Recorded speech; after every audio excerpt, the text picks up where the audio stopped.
welcome to Just One More Cookie, a podcast about two sisters' journeys toward complete health and wellness. We definitely don't have it all figured out, and we're still in the thick of it, but we are enjoying the ride. We'd love for you to come and join us for just one more cookie.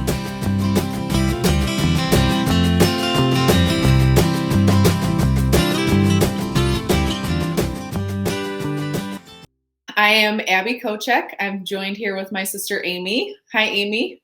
Hi, Abby. It's good to see you. Don't call me Abby. It's so weird when you do it. I'm sorry. Yes. Hello, Abigail. I will be addressed as Abigail by Amy, but you can call me Abby. So today we're going to talk about our turning point, the beginning of our journey. And so just to start off, let's kind of talk about our history. What got us started on our journey? You go first. Okay. So I guess I can take it back to childhood because that's really where it all began. I was always an overweight child for as long as I could probably remember. I was a tomboy though, so I was very active. I was always outside, always running, playing basketball, but at the same time I was overweight. But that language was never really used in our house. Like we didn't really comment on it. I think the only time when it became an issue, my dad's parents or our dad's parents, our grandparents used to make a lot of mention of our weight. But that was probably the first time I even thought about me being overweight. Even when I got into middle school and we were shopping at plus size stores. And can we just discuss plus size stores? Like plus size now, it's like a totally different environment than it was when I was young. Because when I was young, all that we had available to us was Lane Bryant. Which, by the way, to talk about Lane Bryant, it was not cute like it used to be. It was for elderly ladies. It was not fashionable at all. It was wrong. Yes. You had two little options. Very true. And like I dress like a 45-year-old at 16 years old because that was what we had available, right? So you just made do. But I remember I wasn't like super self-conscious about my body or because I wasn't even thinking about my body because once again, I'm a tomboy. I was always the funny girl. So I leaned a lot into my humor and into sarcasm, and it wasn't really an issue. And I didn't think about I didn't know about calories or, what you're putting in your body. And like our parents never put us on a bunch of diets and made us feel guilty about our weight. I knew I was overweight, but there wasn't much emotion attached to it. So that was pretty much my history until I found myself this is when I was in late high school, early college, and I was getting to like Lane Bryant only went up to size 26, 28. I remember this vividly. And I remember going into Lane Bryant and trying on a 26, 28, and it was too tight. It was becoming too tight on me. And I was like, oh my God, I am going to be a 30, 32, which was like, I'm going to have to specially order because there weren't places that had 30, 32. So that was when I kind of started panicking and thinking, okay, I don't ever think about this and this doesn't feel like it's a thing, but it feels like it's becoming a thing. So that's like my history up until my turning point. And I know yours is similar yet different. Right. Which before I tell you my story, so tell me, how long have you been striving for good health? How long has it been that you've been on this journey? So I don't remember the exact year, and maybe you do. I feel like mine. I don't remember yours. Yeah, so I feel like I started in 2003. That sounds about right. And how much weight have you lost? It feels about right. So I started in 2003, and up until this point, I've lost 120 pounds. That is so amazing. So how many years is that? So if I started in 2003, math is not my strong suit.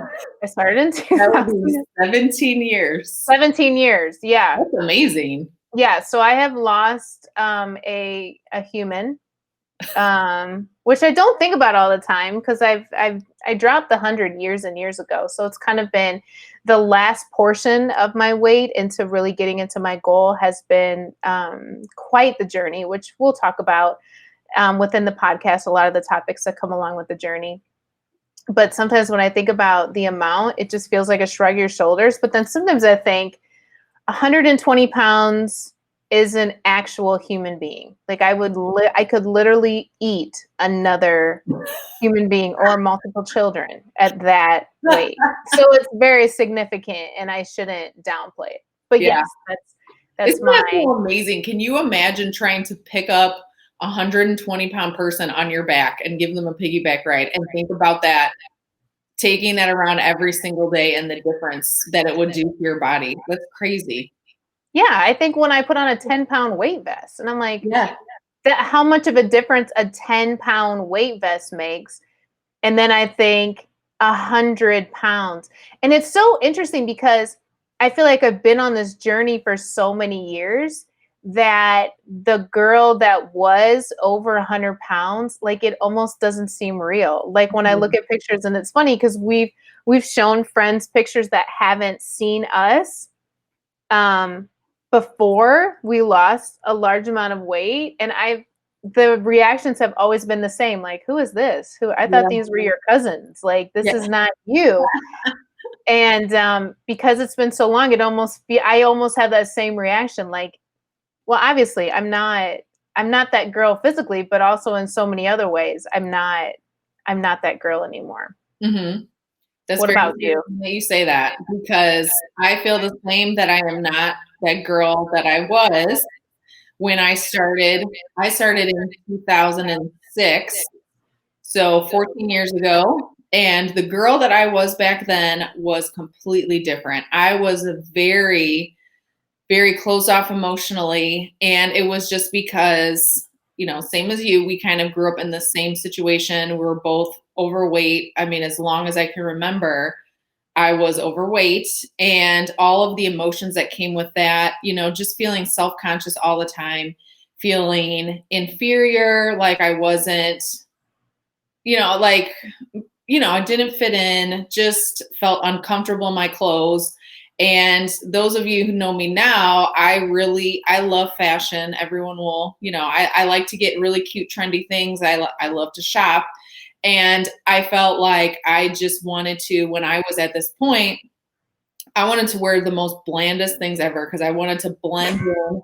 I wanted no one to notice me because I felt like if anyone noticed me, it brought attention to my weight and how I looked. And I didn't want that to happen.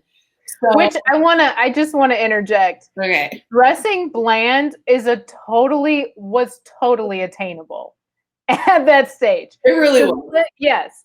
Because when I think of what we got from like Lane Bryant and Fashion Bug, I was like, and I would think that they were so cute. Like, I thought that too. I thought, oh, we look all right, but we were very wrong. We look like we were in our 40s. Yeah. And there's nothing wrong with being in your 40s. I'm just saying we were teenagers walking around like we had just gotten a job in HR. Yes, it was not cute at all. Yeah. So that was kind of my mindset. I just felt uncomfortable. I felt uncomfortable in my skin, in my own skin. I felt uncomfortable. Like I didn't want to draw attention to myself.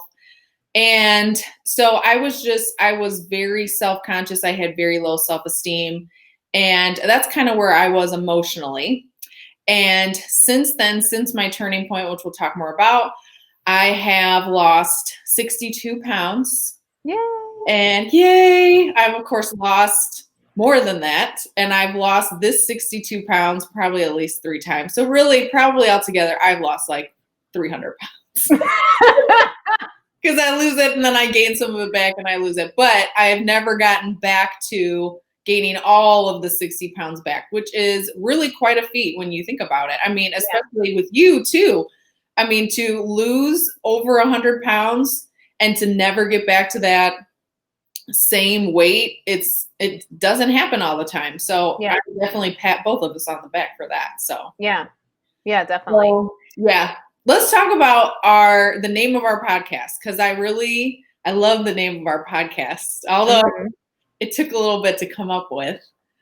Well, it only took a little. Okay, so just from personality basis, Yeah. the way that this works is I come up with ideas, and Abigail tells me whether the idea is great or no. I It's like either to give no or criticism. It's very important. it was either no or I hate it. So when we were thinking of a name, the essence that we wanted to really stick with is the idea of because we are not at this perfect stage in our health journey, we wanted to make this podcast name attainable, just like we want to make all this information attainable and how we talk. Because for some reason, all of the representation of people that like help in the health industry and are there to like coach you through nutrition and are the personal trainers, like they're on the other side of it. And Mhm. it's great. And those you want those people. Like, I don't want a trainer that's 70 pounds overweight, you know. But at the same time, I feel like in the health industry, we believe that nobody has something to say unless they've reached the Right. goal. And I don't necessarily believe that. Like, I believe at any stage of this journey, you can share what you are learning, you can share your heart, you can share your wisdom and your experience. And I feel like with me and Abigail, like we've been doing this for almost 20 years now. Mhm. And if there's one thing we learned is that this is a lifetime journey and a lifetime struggle and a lifetime dance, and it's enjoyable and it's horrific all at the same time. And we want to create a community of other people that feel the same way about it and are not ashamed to share it just because we're not, you know, we don't have a six pack and we're not at full goal weight. Right. And I think too, so how the name actually came about is we were kind of talking about that and saying how what has been really important for us and what has really helped us has been accountability, which I'm sure we'll talk about in the future. But we were saying how, we've struggled along the way. It's not been easy. We've not arrived and we probably will never arrive. But just having the accountability, because if not, then it's very easy. If you're doing it on your own and you don't have that accountability, it's very easy to say, well, I'll just have one more cookie, or I'll just have one more piece of cake, or nobody's really paying attention. I'll just, I'll grab one more sweet, or I feel really terrible today. I'm just going to hit the drive-through, whatever. So it's kind of our mindset that we are trying to struggle against that and conquer that mindset, even though we probably never will. We're always going to keep striving, keep going. But that's kind of a history of where the name came from. So, Yeah, and I think there's like definitely a myth of the idea of like when I arrive, you mhm, know, like when I get there, even the idea of getting to goal weight. I have the opportunity of being around a lot of people who have struggled with their weight and who are currently at their quote unquote goal weight. And they still are exercising. They still have to like write down what they eat. They still have mental struggles. And it was super eye opening because it's like there's this thought of, like when I first started on the journey was, oh, this, you know, this is temporary. This mhm, is just a temporary spot. And once I get to my goal weight, everything will be fine and it will all go back to normal. But I think some things in our lives are things that you just have to continuously discipline yourself because our bodies and our minds, especially if you grew up in an environment where you were already conditioned to just eat whatever you want and eat your feelings and you know, food wasn't really healthy, it can be even more difficult.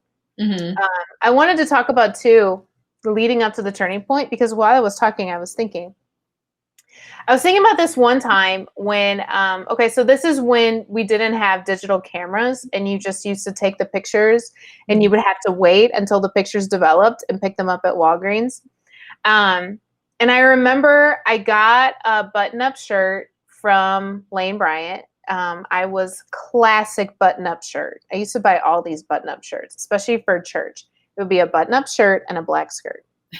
And so I got this button-up shirt and it was like gray and blue. And I remember thinking, I look phenomenal. Like in my mind, I was like, I am so cute right now. So I remember I had my camera with me and I'm like pulling a bunch of people into the hallway and being like, take a picture with me, take a picture. So I literally have the same pose in the same spot, taking a very similar picture with like 10 different people. And so I remember going to get the role developed. And I get the pictures and I'm looking at the pictures and I was stunned at how big I looked. You know, like when you have those moments where it's like you have a totally different image in your mind of how you look. And then when you see it from like a different perspective, it was like, whoa. Yeah. And the main thing was I look really large. Like I am clearly very big in these pictures. But it was like I didn't have an emotion connected to it. It was just this recognition of, man, I'm really big. But there was nothing that came after that, which is why I said that like I didn't really think about it because I forced myself not to think about it. It was like avoiding side mirrors because I didn't want to see the side of myself and not like really thinking about what size I was wearing and not really thinking about the fact that we'd been shopping at plus size stores since middle school, like not it was almost like there's shame in going into a store and having to go to the left to the plus size section as opposed to the juniors where all my other friends are going, so there was like shame, but it's almost like because I dealt with my feelings by shoving them down and eating my feelings later, it was just like beyond recognition that I was big, there was nothing that came until I went to Six Flags Great America, and you were there with me. I was. So we were going, and like everybody's super pumped because they have a new ride called the Raging Bull, and it was all the rage, pun intended. We were very excited, so we're like, oh, we're going there first. So we get there, we walk straight to Raging Bull. It's so hot outside. There is an amazingly long line because, of course, we went on Saturday. I think the line was like a 2-hour wait. So we're waiting in line and we're just talking about like, oh my gosh, I'm so excited. This is going to be amazing. We get up to the top and the way that right before you get on the ride, obviously there's like different lines for you to line up to get on the ride. So we say we're going in the front. So it's even longer. And like, you have to. You're going to wait for 2 hours. You want to go in the front. Exactly. So I finally get to the front and we're filing in, and it's me and Abigail and 2 of our friends. And we get in the front row and I go to sit down and immediately I know there's a problem. Also because I could not get my hips into the seat. Like I could feel that my hips were screaming, no. There's no way. And I'm thinking like, I have to somehow push my body down. Because I was like, this was different than the other ones because a lot of them have the ones where they come over your shoulders, and then there's some that just have the lap bar that goes down. So this one was very unique in that it hugged. It was coming for the hips and it was not friendly to those big ones of us. Which is where all of my weight, and still all of my weight likes to stay in that hip, lower abdomen area. So I'm like elevated. I'm sitting down, but I'm elevated. My butt is not touching anything. Nothing is touching my butt. I am lodged with my hips. My hips and my thighs are lodging me. So in my mind, I'm thinking I probably could have just ridden the ride anyways, the way that as snug as I was sitting. So then I like go to grab the lap band thing because you like pull the whatever. Yeah, it was individual and it was kind of like a square, and you had the handles and you just pulled it on top, and it fit well. I don't think it was supposed to fit snugly, but it fit snugly on my Well, legs, at least. well, now this is where me and you remember it differently. I do, yeah. How I remember it is I remember pulling it back and it not clicking and bouncing right back out. It might have happened one time that it happened. I remember it got down, but I remember when you pull it down on the bar, it had a line where you had to get it past that line in order to click. So, I remember that you got it down, just not far enough. Well, here I also remember the attendant coming to me and pushing it down, right? So now we get even more embarrassing. My I butt. feel like he was pretty rough, like he didn't make that noise, but I felt like that's what he was doing. Because that's how it felt. He was like staring at my stomach and like pushing it with all of his might. And I'm just looking down at my stomach thinking, I can't. I don't even know if I can suck it in. Because I felt like I couldn't suck it in because my legs and my torso were like squished together because I was like this. Because remember, my butt is not in the seat. So everything's like, it was just a mess. And he was pushing it down. And then it just kind of like flops back up. And he looks at me and he says, "You can't ride this ride." And I remember getting up. And you know, like when something really embarrassing happens and you know you're mortified, but you're like, okay, I can't show this. And you do like that. It's okay. It's okay. I was very devastated when this happened. I felt so bad. So I'm like smiling like it's okay. But in my head, I'm like, I've never been more embarrassed in my life. And even though he just like said it to me, like, you have to get off, you can't ride this ride. In my mind, he screamed it at the top of his lungs and he was like, "This fatty needs to get off. Everybody pay attention." It was like, move that's over, move out of the way. Here she comes. You're too big. That's how I envisioned it, right? Like that's how I experienced that moment, even though it wasn't like that. So I remember like standing on the sidelines and watching you guys have the time of your life on this ride. And I'm sitting there thinking, I have to change. Mm-hmm. Now, once again, I knew I was big. I knew that it was something that wasn't good, but it's almost like sometimes when you know that you need to change, but there's fear and there's doubt that you'll be able to do it, or you don't know where to start, or it's going to be hard work. Sometimes we like create delusions in our head where it's like we don't try not to think about it or avoid it. But I felt like life kept smacking it in my face that this is an issue. And when I didn't get to experience that, I realized that not tending to my weight was going to make me miss out on life. Mm-hmm. But even though that was just like a ride at a theme park, it felt so much more significant of, if I don't get this together, what else am I going to miss out on? Mm-hmm. What other parts of life am I going to have to say no to because I won't be able to experience it because of my weight? And I made the decision that day, which I didn't end up acting on it until a couple years later. But I made the decision that day that this was not going to be my reality, that I was never going to let my weight be an excuse for why I wasn't living or experiencing things that I wanted to experience. So that's, tell us, did you ever get to ride the ride? yes. Was it everything that you expected and imagined?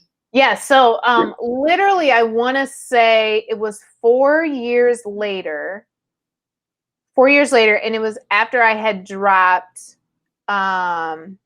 75 pounds. So I was at the 75-pound mark, and my brother and his girlfriend and a couple other people were going, and I ended up just going with them.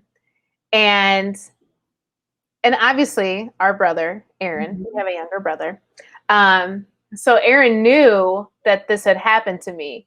So he was like, "Do you want to go on this ride?" And I had known I had dropped all this weight, and I'm thinking I should be okay. I was terrified because I'm in line and I'm thinking, this can't happen again. If this happens again, I will die. But my brother was so sweet. And the whole time we're in line, he's like, "Amy, it's going to be like, you've got this. It's going to be fine. You're going to do it. It's going to be great.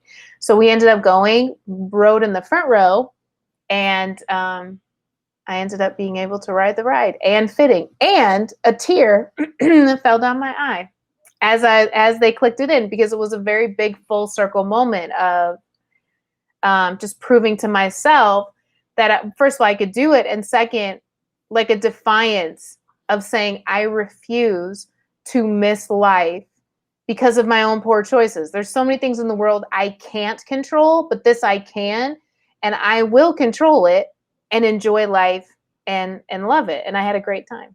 That's a really beautiful story. Thank I you so didn't know much. that story. Yeah, it was great. He even like held my hand as we were walking up the stairs. And if you know Aaron, you know that he's not a hand holder. So it was very, very sweet. He was super supportive. And then when we got done, he gave me a hug and he was like, see, you did it. You did it. And I was like, I did it. That's very beautiful. I love that. Yeah. Well, thank you. So tell us about yours. Okay, so mine is not really a specific moment. I mean, I had plenty of moments where I was humiliated. I remember one time, this was when I was a teenager, and we went shopping with the youth group. And so there was a ton of people that went, and one of the girls, her mom was pregnant. So we happened to go off. I don't remember, people had maybe gone into a different store, like right next to it or right across the little hallway. And they had like a maternity store. And so she was like, I want to go in here and look for something for my mom. And so we walked in, and the sales lady was like, oh, are you shopping for yourself or something like that? I was like, no. And then Oh, God. I know, it was very humiliating. And then I'm thinking, first of all, I was like probably 16 or 17, although, you know, that's not out of the realm of possibility, obviously. Right, But right. to be asked, I mean, I don't even understand. They why do people ever ask a woman, oh, when are you expecting? Are you serious? Yeah, let them say it first. Right, exactly. They bring it up and they're like, oh, congratulations. Yeah, You're having a boy or a girl. yeah, Whoa. So that was pretty humiliating. yeah. I just remember like not feeling good about myself, walking quickly past mirrors, because almost like if I acknowledge who's in that mirror, everyone else is going to see it too. So I would just really quickly, like I even remember in gym class after, you know, you got all sweaty and everybody's getting ready to go back to class and, you know, put your regular school clothes on, fix your hair. And I remember I just threw myself together and ran quickly out because I thought I can't look in the mirror because somebody will see me looking in the mirror and think, wow, she looks really terrible, which is really stupid because they could see me not in the mirror. So they knew what I looked like. Yeah.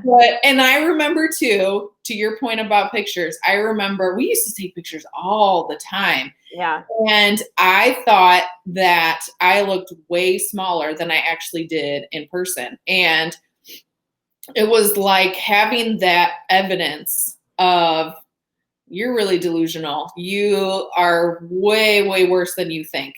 And so I had to have that thrown in my face. And I think it was, I knew that I needed to make a change, but it's one of those, it's like if I don't acknowledge it, no one will know. And it's stupid. I feel like, and this is one thing that's unfair about being overweight. Everybody in their life has stuff that they struggle with. And some of it is really horrible, but a lot of it is easy to hide. So you don't have to deal with it. Whereas if you're overweight, you're not hiding it from everybody. Everybody can see you have an issue with your health. And so, which can be a good thing because then it actually makes you face it. Yeah. But for the longest time, I thought I'm just going to pretend like it's not happening. And then what helped me actually was seeing you and your success, because you started, you said in 2003. I didn't start until it was 3 years later, 2006. So and I put it off a little bit. And then I remembered when I graduated from college, I thought, okay, that's going to be my starting point because I'll be done with school. I won't have the stress anymore. I can actually focus on it.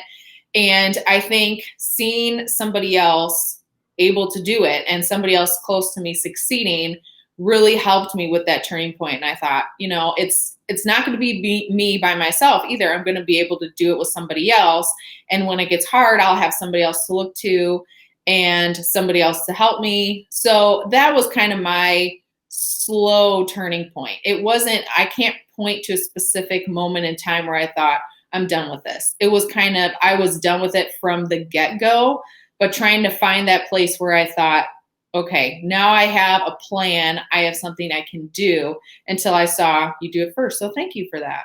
Of course. It's funny because when I decided it can take me a while to make a decision, Mm-hmm.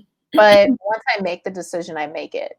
Mm-hmm. And I feel like when I made the decision to get healthy and my first weigh-in, I remember staring at the number. Mm-hmm. It was 333.1 pounds. I've never forgot that. That like number will be ingrained into me until I die, because I remember being so shocked, because like me and you were saying, it's like, I didn't want to stare at the reality of that. It was like, avoid it. It's like, if I don't acknowledge it, then nobody else is acknowledging it. Like, only I know that I'm big. Right. But it's like when someone will make a comment, it would be like, it doesn't make any sense. Yeah. It would be like, wait, you think I'm big too? It must be real. Because only I can think that, which is so I think that's how we keep ourselves sometimes in spaces of our lives where we don't even really like, but because there's so much fear of what comes after that. Mm-hmm. And one of the things that we wanted to talk about today was not only just the turning point, but we want to talk about the things that we experience and have learned that we wish somebody had shared with us when we first started about this whole journey. Because really there's so drastic at the beginning. It's a drastic change. So yeah. There's so many like really, really amazing parts of this journey, and then so many like really, really hard, rough parts that we wish that people had shared with us, to kind of help you feel like you're normal, you're okay. Because like you said, it's a drastic change. You're not just changing physically. Like 120 pounds was not the only thing that left my body. So many other things left my heart, my mind, my body. I have taken off so much more than just weight, which has been a part of this journey. So we're going to kind of share some of those things with you and share a little bit of stories. But I know for me, this one was difficult to stomach.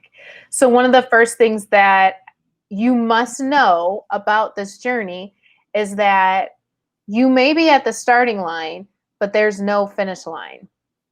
That's really good. I take credit for that, because I was the one who wrote that one. That's actually really discouraging, but if we break it down, it'll make sense. So Abigail, break that down.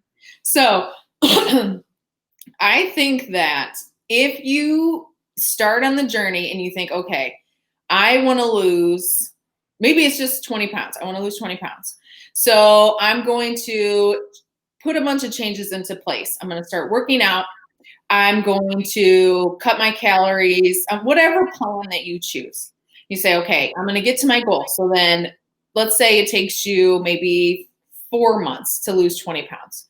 And you get there and you think, okay, I got my 20 pounds. I'm done. I don't have to do any more of the work, because of course, counting all those calories was really a pain. And, I really don't want to exercise. I am very busy at work. I'm tired when I get home. Maybe, I've got kids and they drive me crazy, or, whatever it is, that because everybody has lives and everybody has stress. So you think, okay, well, I've arrived. I'm good. I don't have to do anything anymore.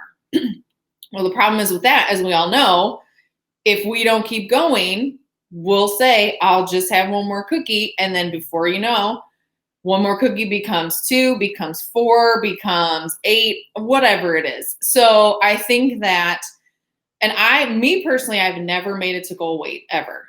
And part of it is I think with me, I need to set more reasonable goals. But, there's a lot of health issues too that factor into that. But one thing that always terrifies me is when I get to the point where I am at goal and trying to keep that mindset that I really haven't reached my goal, because I'm not done.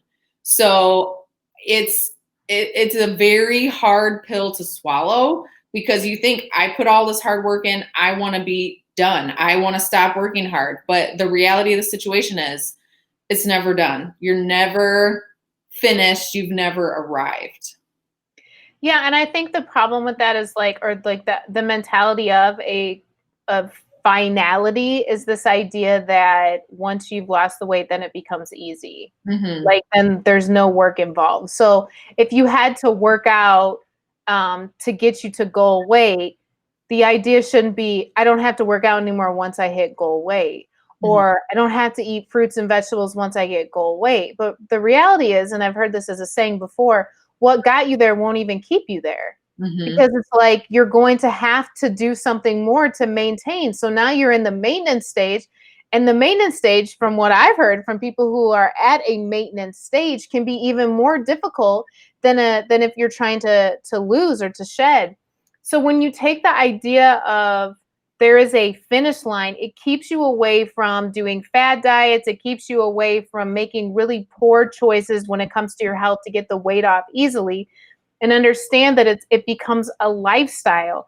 And that lifestyle is something that you're always trying to improve upon. Like I always say this, like I never want my health to be the reason why someone has to take care of me for the rest of my life. Or when I get older, I am limited. My mobility is limited.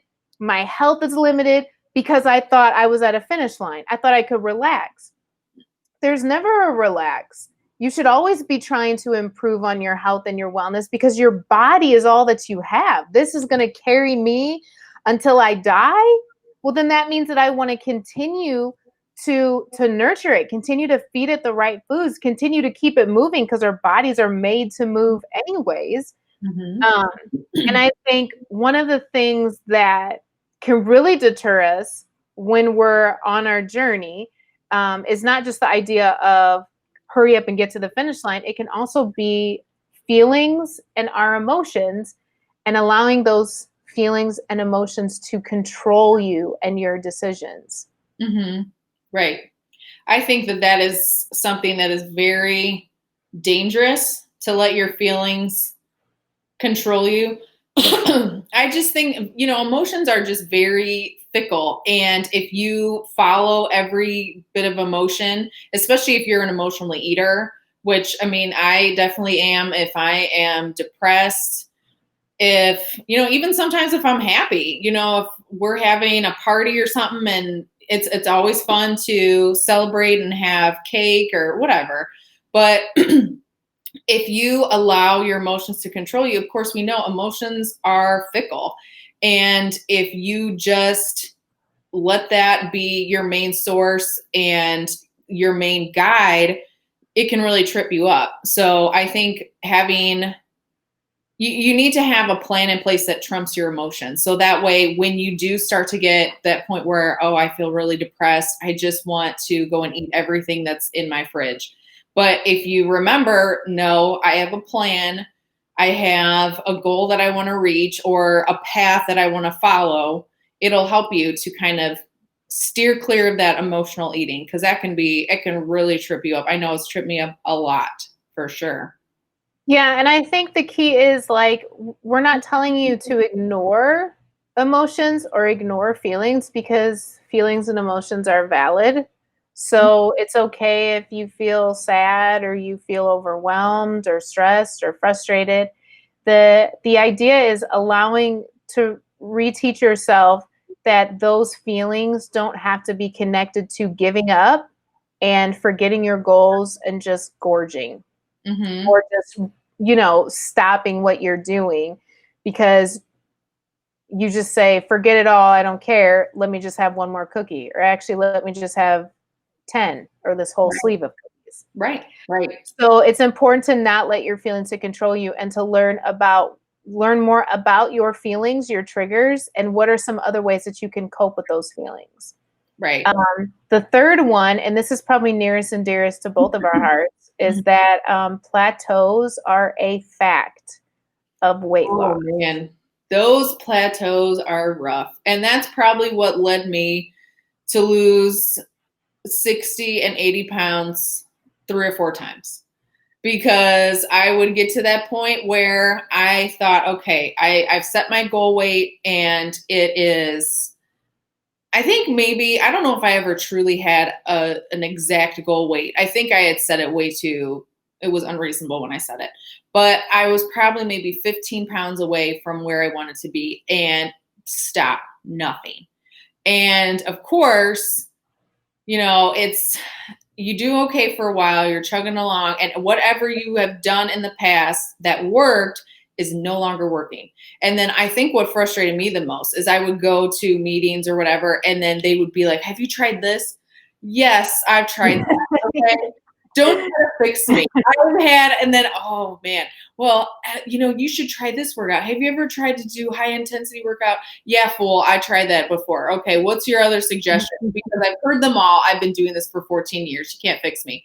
And then trying to go there and rationalizing in your mind, well, maybe it's because, I'm hormonal right now, or, maybe it's because I didn't get enough protein, or maybe I felt like it becomes this science experiment, or it becomes this mystery and you have to be a detective. Okay, let me look at all the clues. What was it that caused me to not lose weight this week? It is so frustrating. And I think if you don't recognize that you're going to hit a plateau, I'm sorry, this is a fact of life. If you don't hit a plateau, you are among the few and far between. You are very blessed and lucky, just hats off to you. But more than likely along your journey, you're going to hit a plateau, and you have to prepare yourself, because you can hit a plateau and be on a plateau for a year. I'm sorry to tell you, it is a fact, but you have to have that mindset that this is not going to derail me. And you have to do a lot of looking back and think, I'm at maybe 15 pounds heavier than I want to be, but I'm also 50 pounds less than I used to be. So I can't turn around and give up and say, well, it's not working because I can't do it anymore. I'm not going to lose anything else. I mean, I don't have the key for you to get off a plateau, but just to prepare yourself, because it messes with your head for sure. Yeah, and I think understanding that plateaus don't come to destroy you. That a lot of times, if you allow it, a plateau can help you. Like you said, if I'm becoming like an investigator of my own life, it leads me to start addressing different parts of my life. Like I've known some people that have hit plateaus that have gone to the doctor and found out that there was some health issues that they might not have even known existed had they not hit a plateau. Or some people who hit plateaus and found like amazing workout routines, or decided to try yoga, or joined different gyms and ended up really liking it. So I think sometimes plateaus are a way for your body just to say it's time to reinvent ourselves. And this can be really difficult for people who really like routine and sameness.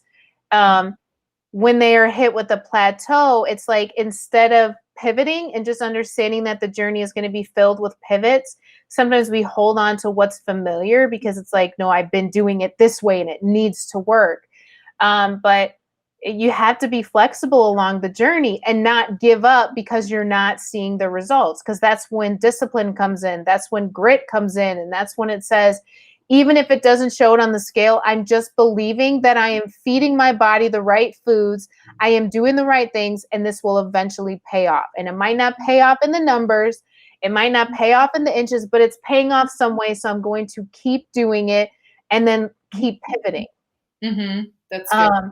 Which goes into number 4, which is you are going to learn a lot about yourself on this journey, and you are going to love the person that you learn about, and then you might not always like what you find that you learn about yourself.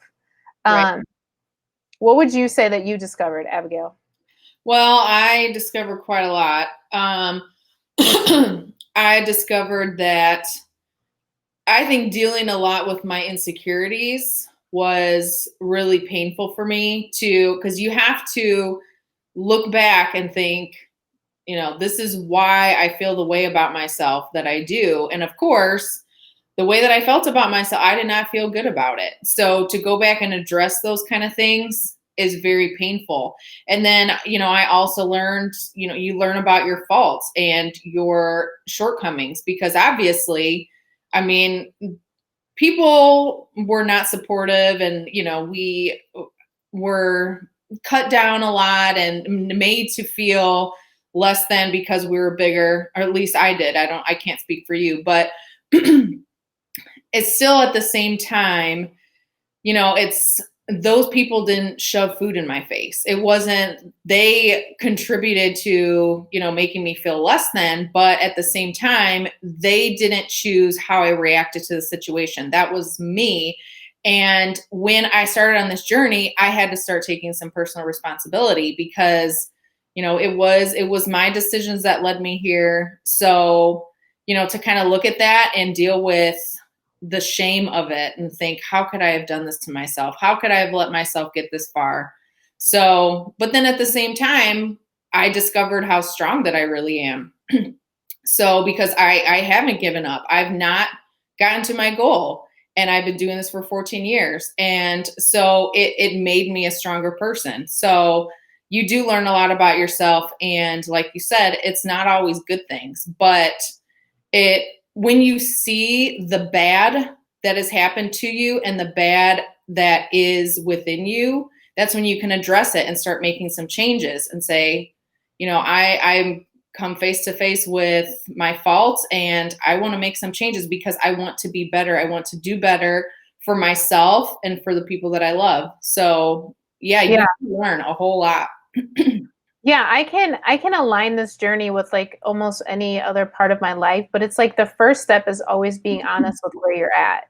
It's like honesty is so powerful, and like integrity in every area of your life. But it was like that was why seeing the 333.1 pounds was so sobering, because it was like honesty like smacked me in the face, right?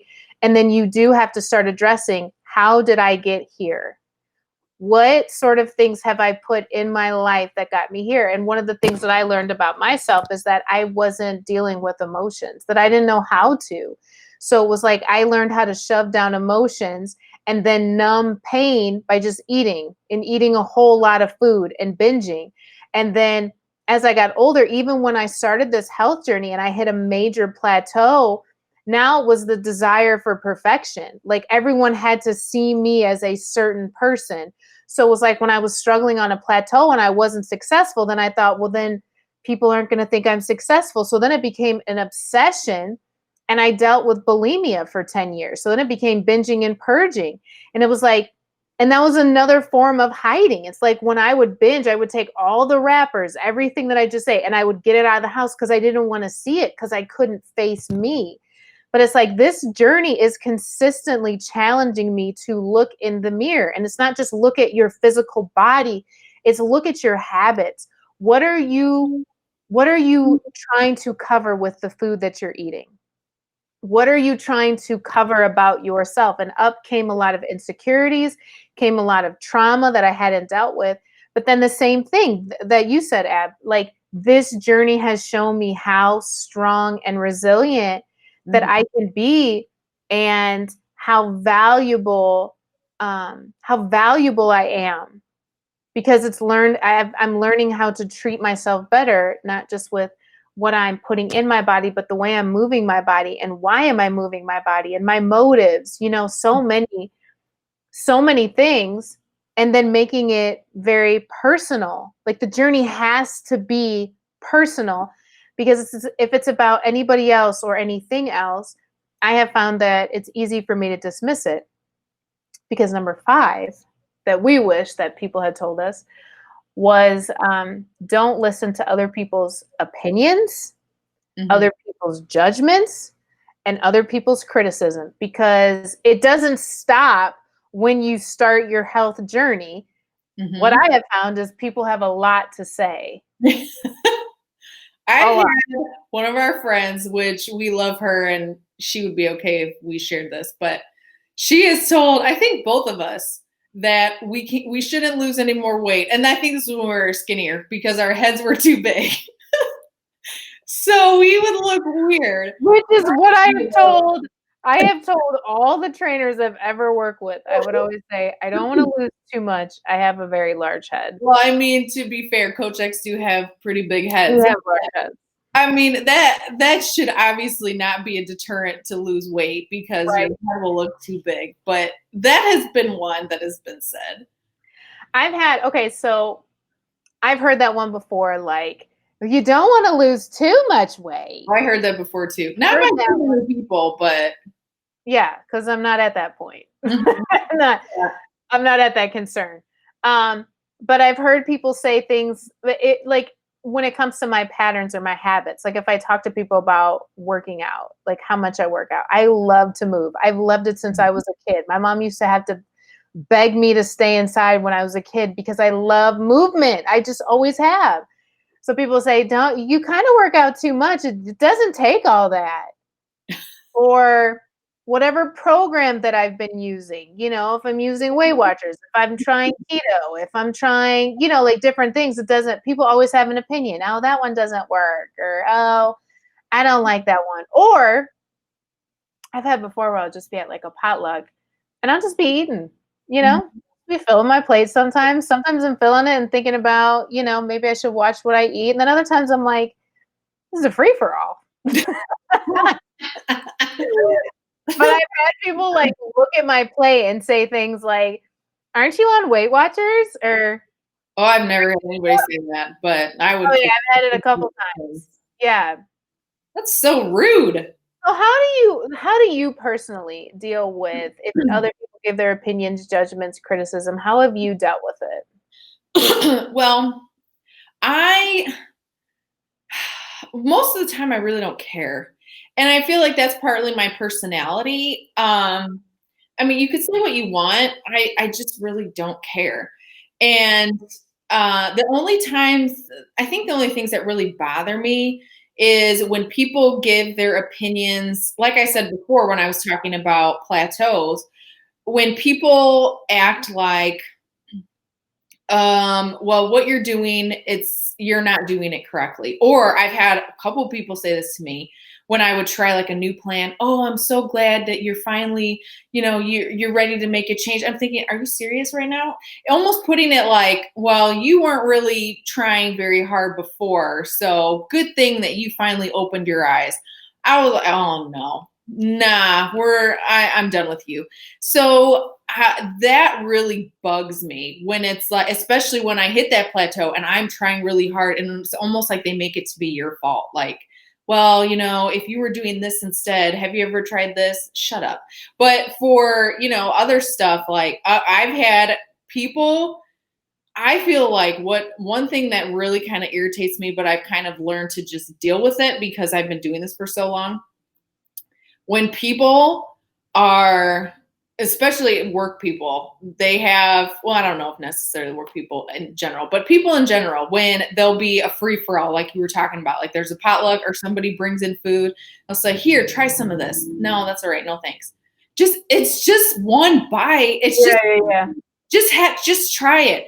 No, I will not. And sometimes you have to get really violent with these people because they will do their best to be a stumbling block for you. And I mean, I have built up a lot of armor to that, to where I just, they just go right off of my Wonder Woman shield. Bing, bing. No, I'm not going to do that. Or she doesn't have a shield. It's her armbands. So yeah, I don't remember, but yeah. Like that. But man, people can really, sometimes I think they think they're trying to help you and they're not. And then sometimes they want you to kind of stay in the same boat as they are, or make them feel better about themselves. Yeah, I was just going to say that. I think a lot of times people are trying to project their insecurities onto you. Mm-hmm. So it's like, if you, I remember because I've been losing weight, I mean, like I've maintained for a while and then just recently have been dropping weight again. And somebody said, oh, you only have about 10 more pounds. And I have more than 10 pounds. Mm-hmm. So I was like, no, I have more. And they were like, no, you don't want to get too skinny because it seems like you have body dysmorphia. Now, if I had been in a different stage of my journey, I might have like internalized that and thought, wait, is this a real issue? But because I know my body and I know I can visualize what I want my body to look like, and I know what health looks like for me, other people's criticism and other people's ideas don't necessarily impact me the way that they used to, because I understand that a lot of times people are projecting their own perceptions or insecurities or their own ideas about health onto me, and I'm not owning that. I'm not owning that because and this is number 6, which kind of comes back to number 5, because my goal isn't just to get to a certain stage because then I'll be happy. You know, it's like I understand my motive and what I'm getting to, because what we realize, number 6, is getting skinny won't make you happy. Right. I have lost a human being, as stated previously. And I remember after I lost the 100, and it was so big, it was such a big accomplishment, because I remember when I first started, after I weighed in, I went to a Weight Watchers meeting, and I went and sat in the little area where we were about to have the meeting. And there was this older woman there. And because I thought in my head, I'm not going to be able to do this. This is too much. I'm too far gone. Like 333 pounds? Impossible. So started the meeting, and we were doing celebrations, and this lady had lost 100 pounds. And I looked at her and I thought, man, if I could just lose 100 pounds, like that became the goal. And in my mind, life, if I thought at 331 pounds, I would be 231 pounds. In my mind, that was happiness. That was like, that's what I need. And when I get there, I'm going to be in so much joy. And I lost 100 pounds, and I was really excited, but I wasn't, like, all my problems didn't get answered. Right. And the heavens didn't open up, and happiness didn't just fall in my lap. Well, what I have learned is it's not about the scale. It's not about how much weight I'm losing. It's about how much more acquainted I'm becoming with myself and with my entire body. And that weight is so secondary. Yeah. Weight is so far on the end of the list. It's a byproduct of everything else I'm doing in my life, of the healing and the really connecting with and being okay being with Amy. Not just by myself, but with Amy fully. That's what makes me happy. Not the scale, not the fact that I can sit here and tell you guys I lost 120 pounds, but to tell you about what I've learned along this journey and what it's done for me and to me. That's what makes me happy. Well, and I think that losing the weight and getting quote unquote skinny can help you feel better about yourself. So it's not like, I'm going to say that, it doesn't help, because it does. It makes you feel better about yourself. So then you have more self-confidence, you feel healthier. So physically you feel better. It's just that you have to realize that it's not going to solve all your problems. Like, well, if I can just get skinny, then I'll feel so much better about myself. I won't feel bad about myself anymore. And I mean, that obviously it doesn't happen. So I think that goes along the lines of trying to think about that. Number one, that you're at the finish line, or you're at the starting line, there's no finish line. I mean, that's the same thing about being happy and being content. You're starting on a journey, but you never get to the point where, I've reached complete happiness and complete contentment. It's just not a fact of life. So I think if that's your reason for going on the journey, is because you just want to get skinny because you want to feel good about yourself, it's not going to be lasting, unfortunately. It would be nice if you could find the magic pill to make you feel great and to make you happy for the rest of your life. But unfortunately, there's no such thing.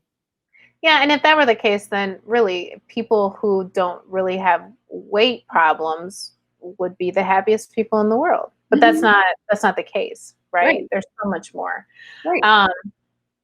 Yeah, which is one of the major things that we're going to be talking about with this podcast, is not just the physical health, but everything else that goes along with it. That's so much deeper. That is so much more enriching and can really change your life. Do you see how I have all these sun? I do see The that. sun is upon me. The sun is shining upon me. So let's wrap this up. Thank you guys so much for listening. If you're watching, thank you for watching.